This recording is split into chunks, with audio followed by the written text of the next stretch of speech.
Welcome to Power Lunch Live. I'm Rhett Power, your host. We do this program every Tuesday, Wednesday, Thursday, and a lot of Fridays at 12 noon Eastern Standard Time on LinkedIn's live platform. Now, we also broadcast on Facebook, YouTube, Twitter, and a couple other things I can't remember, but all the big ones. So you can catch the program there on any of those platforms. You can comment on any of those platforms because one of the beautiful things about the show is that it is interactive if you participate. So get your fingers typing and ask your questions of our guests because that's why they're here. They're here to teach and learn, or teach and give us their knowledge of how and what they're talking about.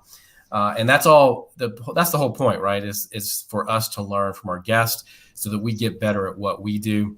We have the top CEOs. We have best-selling authors. We have people who are doing amazing work in the world. So we have a lot to learn. And that's why we have them on the program. Now, give the program a like or share if you are enjoying the program, you're getting something from it. Give it a like or share so that your network can also benefit from these conversations, and we get the side benefit of growing our audience. So I appreciate that if you do that for us. Now, one of the things I try to promise you guys is a top-notch guest, and that's what we try to do here. Today is no exception. And Maria, Dr. Maria, I'm going to ruin your name. I apologize. But it's Dr. Maria Theodotou. Yes, Marina Theodotou. Okay, thank you. I have trouble with the English language, and I apologize. She's the Director of Workflow Learning and Operations and Analytics at the Defense Acquisition University. And we're here today to talk about organizational change and some of the amazing work you're doing at the university. And I mean, just kind of really out there, cutting edge work. And we're going to talk about that here in a little bit because what you're doing, the work that you're doing with online learning and pioneering AI and the use of some of that online learning, I think is really amazing. But thank you for joining us. Rhett, thank you so much for the invitation. It's a pleasure to be here, and I can't wait to get started. Before we do, since I'm a DoD employee, I would like to share a disclaimer that these are my opinions today and not necessarily those of DAU or the Department of Defense. So thank you. Fair enough. What is, we were talking before we came on the show, and we were talking about Agile and it's really a big buzzword in business right now, and I think it's starting to sort of permeate through down to small and medium-sized companies and the ideas of Agile and Scrum. Can you talk about that? I know that your work at the Defense Department and at the university it's a major shift for you and for the organization and how they're implementing this process. But can you talk about that a little bit? Sure. So when I think about Agile, I think all the way back to Six Sigma, back when Motorola and Toyota implemented Six Sigma and Lean. And so Six Sigma was very cumbersome, but Lean actually picked up. And then a number of software companies back in the 2000s started implementing Agile. And then recently, Agile is the way to go, because with Agile, you're actually involving the customer from the very beginning. You're iterating. You're not spending a lot of money up front. You're prototyping, and you're incorporating all the needs of the customer while you're building your prototype. So the goal is to deliver your minimum viable product very quickly, turn it over to the customer, have them provide feedback, and then come back, iterate, and re-release the product. So this is not new to any software organization out there. It is a key fundamental approach within the Department of Defense. Our national defense strategy is calling for us to become more agile in not only our mindset, but also the way we deliver capabilities within the department. And there are several cells, innovative cells within the DoD, including Kessel Run, that's doing amazing work. And actually their mantra and focus and their modus operandi is agile software development. In particular, within DAU, within our group and our center, we have been using Agile for 2 years plus, and it's actually helping us get in the mindset of delivering our tasks and our work. We don't necessarily develop software. A lot of us do other tasks, but using the agile mindset makes us more customer focused and more outcomes focused. So there are a lot of benefits here, and a lot of great things that we can learn from industry in incorporating agile in the way we deliver learning, essentially, at the DAU to help the workforce get what they need at their moment of need. Mm-hmm. So how does that, I mean, you've got experience in business and prior to this, and how does that apply to business? How does it apply to, say, a medium-sized enterprise that's growing, that's putting out product? But and I speak from experience. I mean, I was a product development company, and Lean, before I sold the company, Lean was never or Agile was not something we had in our equation or in our vocabulary at the time. And how could that really help a company, something like that, that's making product? Maybe they're manufacturing a physical product. Maybe there's a service company. But how could it apply to a company like that? Well, I would point small, medium companies and owners or team members listening to go back to the Agile Manifesto. You can pull it up. It was created by a group of forward thinkers and doers that actually outlined all the requirements or all the mantra that Agile is centered on. And a couple of things that pop out that are relevant to any business out there are focus on people instead of processes, and focus on outcomes instead of again, processes. You need to be focusing on outcomes. What is the outcome? What is the problem we're trying to solve? So any business out there that wants to remain relevant will need to keep asking the question, what problem are we trying to solve? What problem do our customers have? When did we speak with our customer last? What are they telling us that they need in the feedback through social media? So we need to be incorporating all that feedback, the voice of the customer,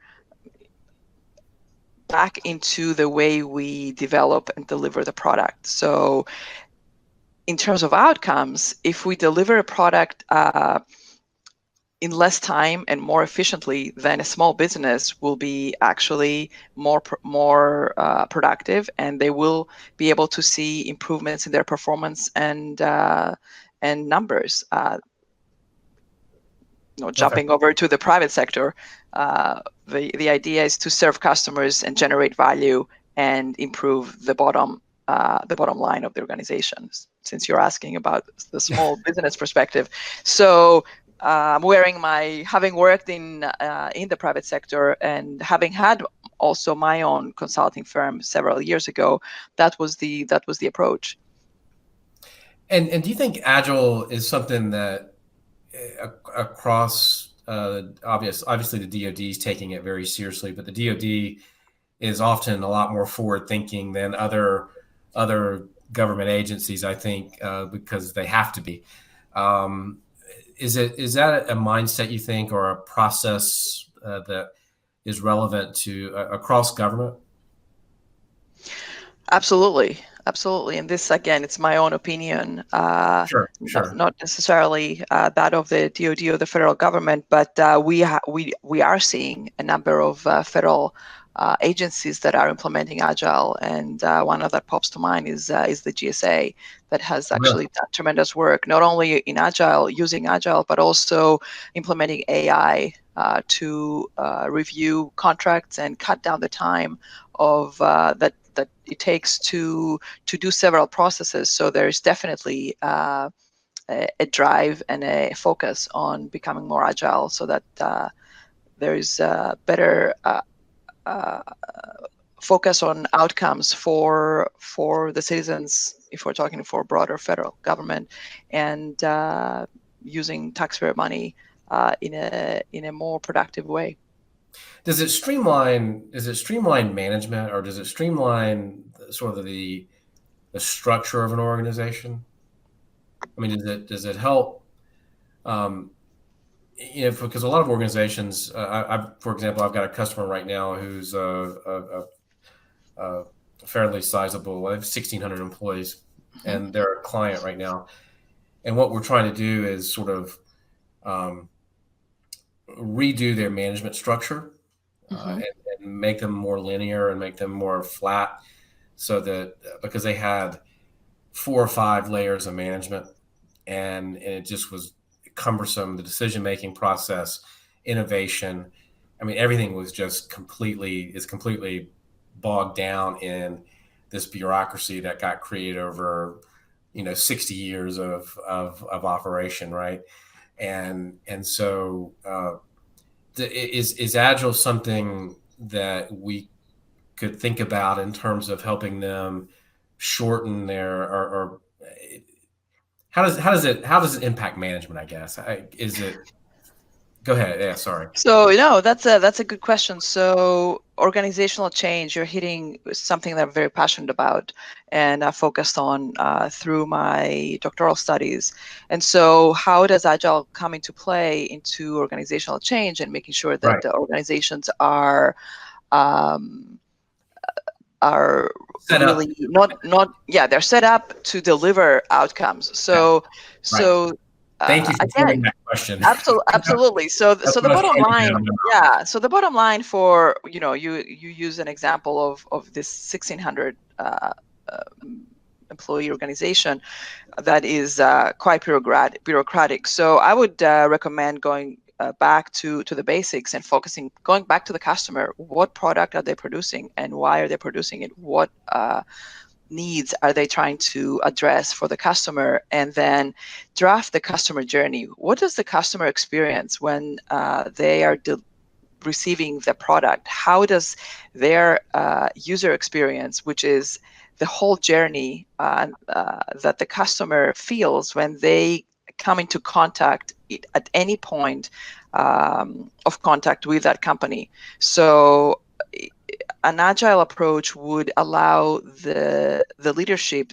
and the employees to rethink the way they are delivering, and I guarantee you they will recognize that there are a number of layers that the customer does not care for, does not want to pay for, and those layers will need to be in the process will need to be eliminated. I'm not talking necessarily about cutting resources as in persons, but definitely cutting steps in the process that are burdening the process down and making the product more costly and therefore likely more costly to develop and deliver, and therefore more pricey for the customer. So a number of opportunities there. I would definitely recommend to that organization to get some of their folks trained in Agile, some of their key leaders, so that there is buy-in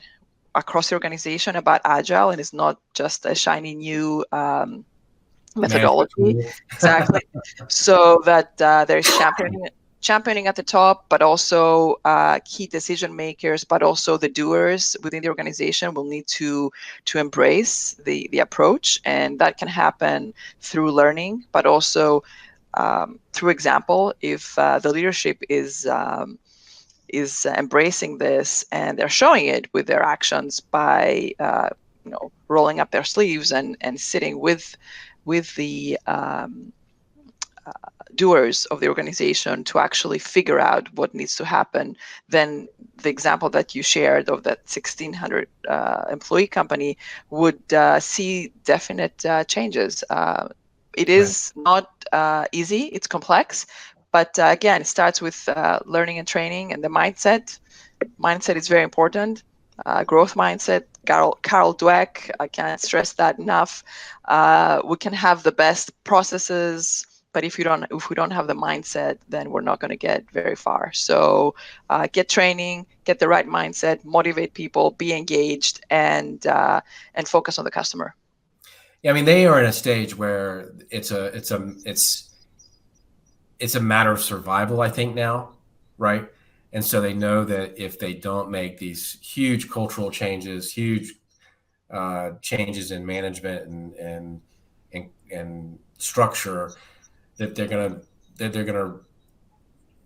not gonna survive, right? In this new age. And so I think it's interesting that it's taken them a while to get to that sort of place where they want to do this now. They want to embrace this, and they want to change. What kind of, as a leader, and I'm thinking, okay, now this makes a lot of sense to me, and I want to go through this organizational change. What kind of people do I look for in my organization to get this kind of training, to get this certification, to lead the effort internally? Because as a CEO, I've got to embrace it. I've got to say, we're going to do this. This is, from the top, this is across the organization, and I'm going to put all my energy in it, but I can't lead it I can't always lead it day to day. I have to do a lot of other things. Are there a particular type of people you think are best suited to lead these efforts within organizations? Absolutely. I'm glad you're bringing that up. And that's a great question, because as leaders, we need to always be thinking, who are we to engage to help drive organizational change? And based on my research and also other data that we see out there and organizations that are forward thinking, what we really need to be looking for are T-shaped people. So that's T, a capital T. So people that have broad interests and relentless curiosity, so that the horizontal part of the T, that's your T-shaped people. So the horizontal part of the T is the relentless curiosity, always finding out what's happening in industry, being able to network with others in industry, in other organizations, within their own organization, and also being able to communicate. So curious, communicative thinkers and doers. So the perpendicular part of the T, that's the expertise that those people bring. So they may be coders or designers or software developers or great project managers. So you don't want I people that are only vertical. They only have one vertical, and that's it. You need T-shaped people that can actually make connections, because if you're a T-shaped person and you connect with other T-shaped people, you can see visually, you can create a chain. And so there are a lot of, there's a great book out there that describes that. Actually, there's two of them. And one is Range by David Epstein that came out recently. And he talks about generalists. So a T-shaped person is a generalist that actually can connect and connect the dots and use that curiosity to find solutions and think creatively to find solutions. The other book that I would recommend is A Whole New Mind by Dan Pink. It actually is a few years old, but in my mind is a precursor to Range, because in that book, and actually I have it right here somewhere. Well, here it is. Here we go. There we go. Prop. Whole New Mind by Dan Pink. And so why right-brainers will rule the future. So this is several years old, probably about, this book came out about a decade ago, I believe, if not more. I'm checking right now, 2005, so even more, 15 years ago. And then here we go. There's my other prop, Range. That's the other book I mentioned. So this is the why generalists, and this is how. What do you need to do what do you need to do to become a T-shaped person? Because Dan Pink says you can actually grow that skill and cultivate your T-shaped capabilities. So how to become a T-shaped person? Why do you need T-shaped people? 2 books that I recommend that will help leaders grow their talent and grow people in their organization that need to have this curiosity and the ability to connect the dots so that they can drive organizational change. And if they are at the edge of the precipice, like the company you mentioned, they may not have the time to grow the people. They may have to go out and hire them. That's okay. I think that's okay in some respects. Yeah, absolutely. I mean, I think we all get to a point in our organizational development or growth or a certain stage where we've outgrown some people that maybe I know in my own business, and it was a one of the hardest days I ever had. But we came to a point where we outgrew some of the people that we started with, and we outgrew capabilities, right? Mm-hmm. And we outgrew some of their skill set and their capabilities as we had to pivot multiple times and refocus and relearn and redirect. And so I think that makes a lot of sense to me. The other thing is do you look for people in the organization that are influencers? Because we all have influencers in our organization. Are those people valuable too in terms of bringing them along to help influence this organizational change and these processes?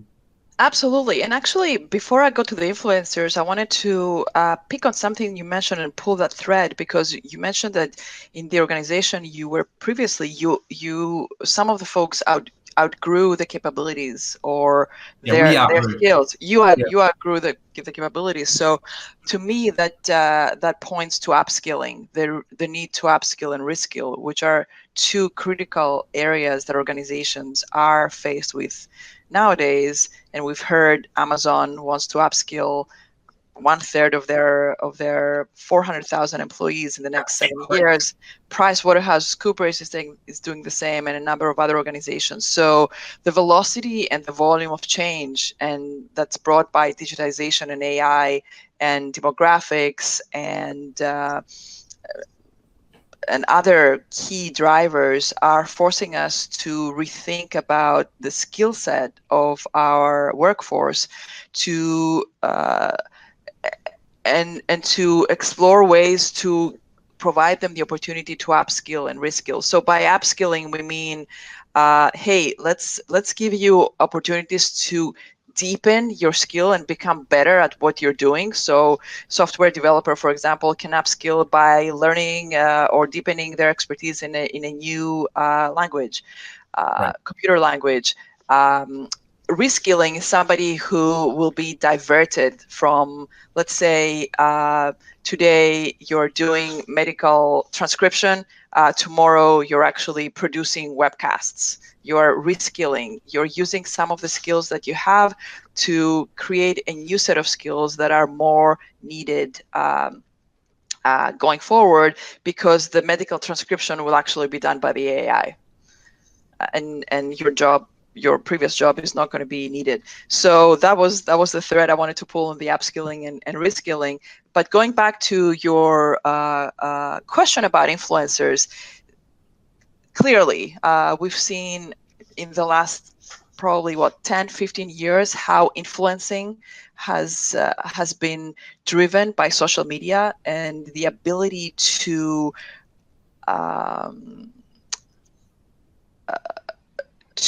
the access rather that social media gives us has made anyone an influencer, because you can actually now use Twitter or Instagram or LinkedIn to share your opinion and share your perspective and influence how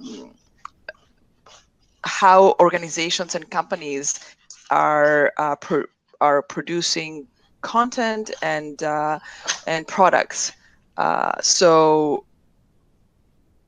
influencers are important, but I also think they're Yeah, not sufficient. I'm talking more So of an the influencer, internal. yeah. So an influencer, yes, please. About more of the internal influencer. So every company Okay, has internal influencers. right. So an That internal influencer is yeah, somebody that understands the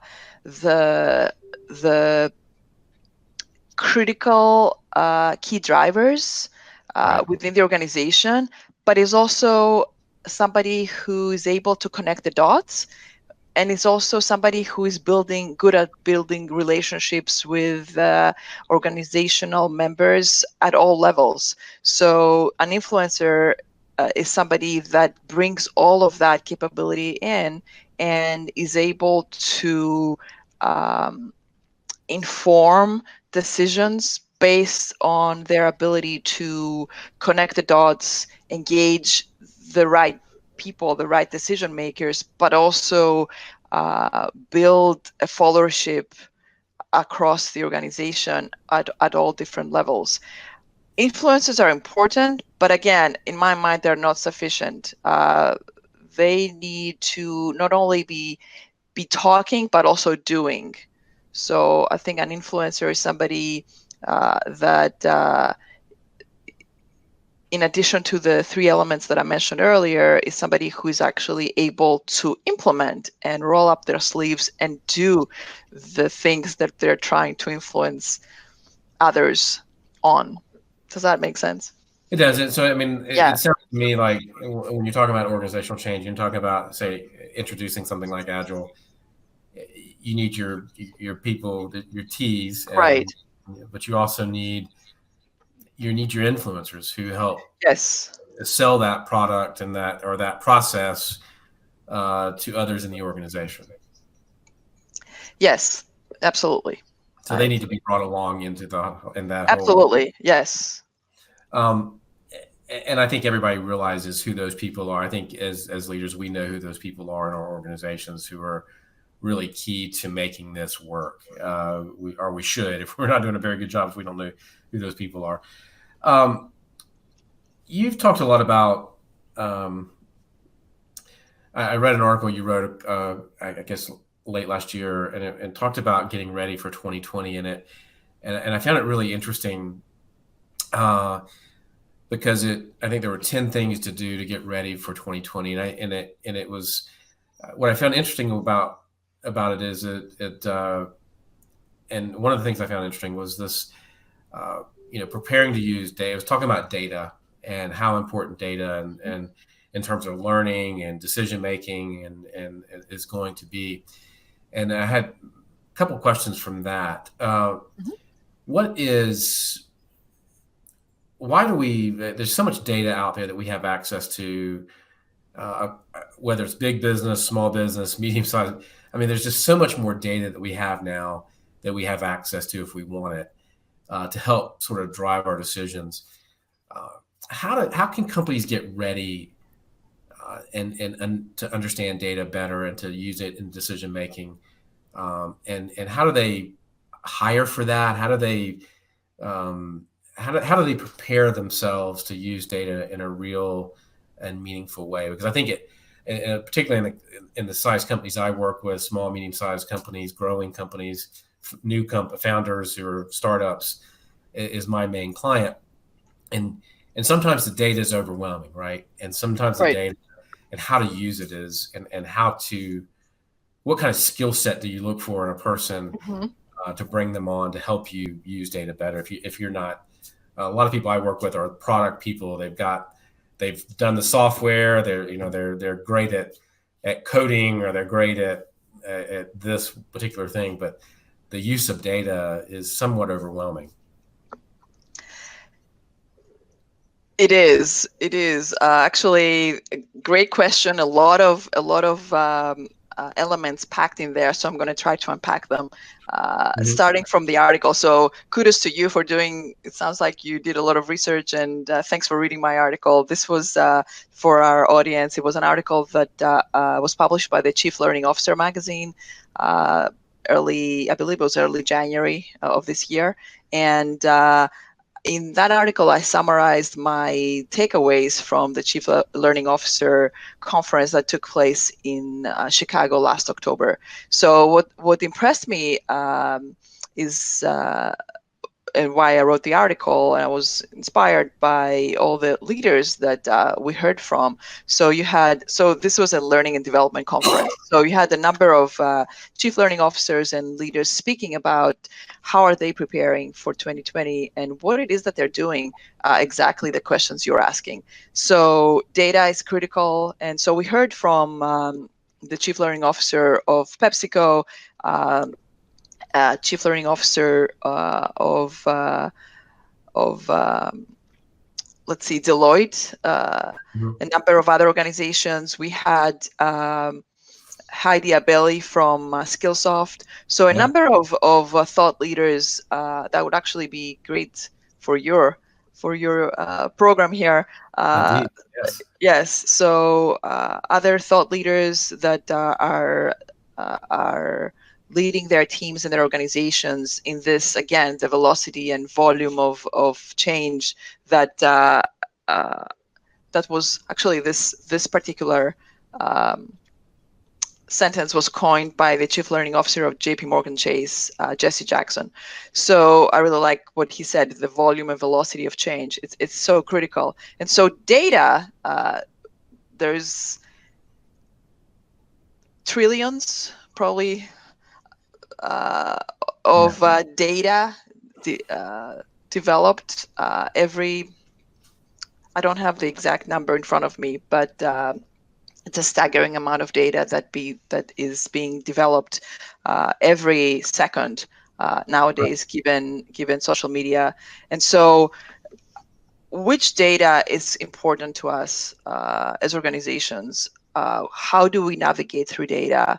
I think you also asked what are the elements of good data, but also how do you find the right people to help you navigate and leverage the power of data for your organization, for your customers, for if you're in the private sector, for the bottom line, if you're in government, how do you leverage data to make sound decisions, to deliver speed and capabilities, so, and drive the mission. So there's another article actually that I wrote that hasn't been published yet, but there are a couple of there are 5 key elements that good data needs to have, and I'll focus on 2. So 2 of those elements are the data needs to be strategic. You need to be pulling data that's meaningful, that aligns to the strategic goals of the organization. So if we take the company that we'll be using as a use case earlier, the 1,600 people company. Let's take them as an example, and let's say, okay, what is the CEO's agenda? What is the strategy of the organization? What are they trying to measure? So what are the metrics? What metrics are they using? So let's try to collect data that is aligning to those metrics first and foremost. Don't spend effort and time and resources collecting data that's not first and foremost aligning with your strategy, your organizational strategy. Tie it to your organizational, your strategic plan, in other words. Exactly. So you have to be very deliberate about what data you're collecting. And so you can collect data from anywhere, from surveys, from social media, and we're talking about customer data now, data that voice of the customer data, but you can also internally collect voice of the process data. How many errors do I have on a daily basis when I'm producing my widget? What is my rate of success? What is my ability to produce the widget in a certain time frame? And of course, data that drives your ROI, financial data. So there's all kinds of data that organizations can be collecting to be able to make the right decisions. The other element out of those 5 that I will pause on is timely data. So data is I think in my mind, I think that timeliness in data is so critical. It's like vegetables. Vegetables go bad a week later, so you really need to be able to have timely data that you can use and make sound decisions. If you're using old data, you're probably looking at a snapshot in the past, and if you're using data that's not up to date, then you're not going to be making future-looking decisions. It will be like trying to drive by looking in your rear view mirror. That's not good. So strategic data and timely data, and then also you asked the question, how do organizations find the right people? So Andrew Ning, who is the co-founder of Coursera, but he's also an AI expert in Stanford. I believe he just created his another new organization based in Costa Rica, actually, that focuses on data. He said a few years ago that data is the new oil. So if we go back, data is the new oil, or is the new electricity. It's that powerful. So again, oil and electricity, it's powerful, and we've seen how the Industrial Revolution was shaped by leveraging both of these elements. So the same thing with our era now with data. So the ability to collect and have clean data that's ready for AI is very, very powerful, because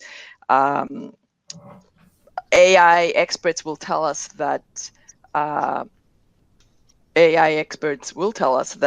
those organizations that are wanting to be, I'm sorry, my little I have a little pet here. I'm working from home today, and she wants attention. So I apologize for that. But Bring it. That's all right. It's all right. You can... But yeah. So I was saying that data is critical, and our ability to leverage it is fundamental. So it's critical to be able to prepare the data. So our experts in AI tell us that if you want to use AI and you're getting ready, and there are 10 steps to do that, 7 steps will need to be used to prepare your data. So it's like cutting down a tree. If I have 6 hours to do it, I'm going to spend 4 hours sharpening my axe before I cut down that tree. To paraphrase the same message. So preparing the data to be AI ready is so critical. So finally, you asked me about the right people. So data analysts and data scientists are so critical, and they do fall under the STEM or STEAM educational area. So we have a significant need nationwide for STEAM and STEM graduates. I believe there is a significant gap still between the demand for such expertise and the supply. We can't get enough graduates with these data analytics skills, which takes us back to our earlier conversation of upskilling and reskilling. So, and again, the key here is the skill. So puts the question mark on the ability of the current educational system to provide us with, to provide the market with the supply of expertise and skill set needed. And that's why we have within taking it all the way back to the learning development realm, where we're focusing now not only on a certification, but actually shifting from the certification to a skill. based education so that individuals can actually demonstrate that they have the particular skill, and in this context, the data analytics skill, that they earned it and they can actually deployed and employed immediately to support the need of their organization, whether it's private or federal or government or nonprofit. Everybody needs to be able to analyze their data. Does that answer your question? Or rather, No, it did. I mean, it was interesting. It was that you brought up the company I'm working with, and one of our recommendations has been that they need data scientists and they need, and so one of the restructuring questions that we had was, where do those people sit? Who do they report to? What department? Because there's a need actually in every department to a degree for data analytics. But how do you structure them? Where do you put them in the organization? The chief information person is completely overwhelmed, and so it's interesting you brought up data science and that, because one of the things that we're doing with them is actually bringing on some data analytics and data scientists.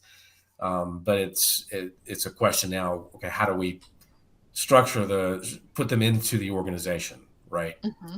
And I think that's interesting that you brought it up, because it was definitely a need for them to get a handle on data and how it should be used, and getting it in a timely manner so that decisions can be made. Even if it's incomplete, it's better than, we were talking about before we came on, right? If I can get the data today and it's 70% of what I need, I still have to make decisions very quickly.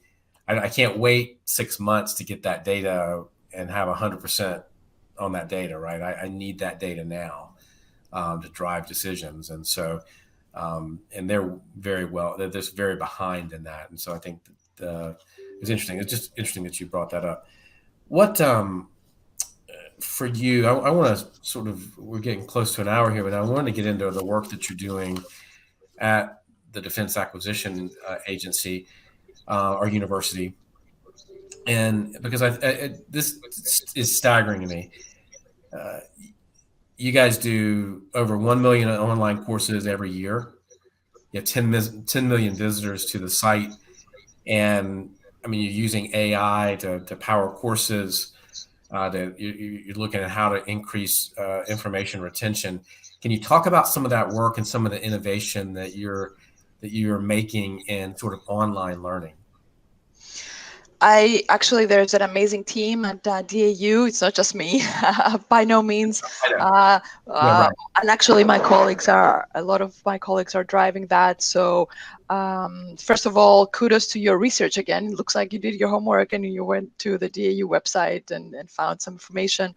It is indeed staggering in the sense that DAU is a DoD university. It serves 176,000 members of the acquisition workforce, and the acquisition is the procuring process for everything the warfighter needs, whether that's uniforms or pens to aircraft carriers and jet fighters or fighter jets. So, in terms of your question, DAU has been innovating for the last 15 years. So a number of over 70 awards won in the last 15 years within the learning and development arena.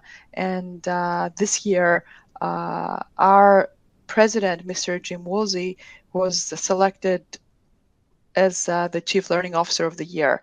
So all of this great trajectory speaks to the ability of DAU to serve the workforce. However, the workforce needs are changing, demographics are changing, and again, the velocity and volume of change that we spoke of earlier, digitization and AI are pointing us, not only DAU, but everybody within the learning and development arena, to think and find new ways to transform the way we deliver learning experiences. So it's no longer about the certification, it's about the learning experience, the user experience of each one of those 176,000 members of our workforce. It's about our ability to provide them learning experiences as opposed to courses or training. So a learning experience is the ability to, let's say, log on a platform and be able to see not only your courses that you're taking, but also additional recommended content that you can use right now on your job, videos, articles, blog posts, podcasts, as well as communities of practice where you can connect with your colleagues in other agencies or organizations or your team. And so giving the workforce or the learner this capability at their fingertips so we can address their learning moment of need at their moment of need. So a lot of great work has been done, and a lot of work is being done as we speak. A number of again, as I mentioned, colleagues and leadership are driving this way to transform learning, the way we deliver it to the workforce. I can share one example of this with regards to the AI-powered learning capability that we tested last year. Actually, I had the fortune, and I was lucky to be assigned to drive that pilot, and we learned a lot. We learned a lot from just a short few week pilot. That so much that we have that learning, the learnings around, are people learning faster? Are they retaining more? The answer was yes. They retained more. Our test group actually scored about 10 basis points higher than the control group, tested 80 days after the course ended because they were using the AI-powered capability. So was that in the form of an app, or was that? yes, it was well, they could access it as an app, but they could also access it on their desktop, and it was based on algorithms that were structured around three key elements of adult learning. So the forgetting curve, which Ebbinghaus created in 1885, that said, well, once you learn something, about 30 days later, you're going to lose about 85% of that. So repeated nudges on the things that you learned are helping, will help you not forget what you learned. So that increases knowledge retention. And also chunking, so learning in small parts also helps, as well as enjoying the experience. So if the user experience is seamless and engaging and rewarding you every time you go into the app and learn something, then all of these elements, and I'm simplifying here, are helping each one of us learn better and retain more. So what does that mean really in dollars and cents? It means that you spend less time away from the job, and less time and money and resources are spent so that you learn in the traditional way, and now you can learn on the job at the palm of your fingertips, and you're actually enjoying the experience, and you're learning more, and you're more productive, and you deliver better outcomes. So lots of learning from that one fascinating pilot that we run, that we're actually fed into a broader team, and who's now shaping the AI strategy for DAU. So does it? Let me just from a. I want to figure out how it, or understand how it works. So let's say I take a course, and then in the program or whatever is built in the app,